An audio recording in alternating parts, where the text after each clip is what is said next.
વિશ્વ ડેન્ગ્યુ દિવસ નિમિત્તે જૂનાગઢના વિવિધ વિસ્તારોના પીએચસી સેન્ટર અને સીએચસી સેન્ટરના કર્મચારીઓ દ્વારા શહેરના રહેણાંક વિસ્તારમાં જાગૃતિ રેલીનું આયોજન કરવામાં આવ્યું હતું, જેમાં ઘરની આસપાસ પાણી ન ભરાય તેનું ધ્યાન રાખવા તેમજ મચ્છરના ઉપદ્રવને ટાળવા જાગૃતિ રેલીનું આયોજન કરવામાં આવ્યું હતું.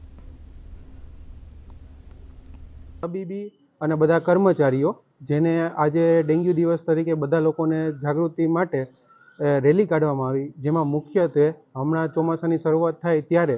કઈ રીતે સ્વચ્છતા રાખવી, કઈ રીતે મચ્છરો ઉત્પન્ન ના થાય અને જેથી આવનારા સમયમાં ડેન્ગ્યુથી કઈ રીતે બચી શકાય તે માટેનું દરેક લોકોને એ જ્ઞાન આપવામાં આવેલું છે. રેલી દરમિયાન તો લોકોને જાગૃત કરેલા છે કે મચ્છરજન્ય ઉત્પન્ન ન થાય એવી રીતે આપણે પાત્ર સાફ કરવા અને દર ચોમાસામાં અમે આ રીતે ઉજવણી કરીએ છીએ અને દર ચોમાસે અમે સર્વે કરીએ છીએ આશાબેનું ઘરે ઘરે જઈ અને બધાને ટાંકામાં એ બેટનું દ્રાવણ નાખીએ છીએ અને જાગૃત કરીએ છીએ કે પાણીના જે કુંડા હોય છે એને સાફ કરાવીએ છીએ રૂચેથી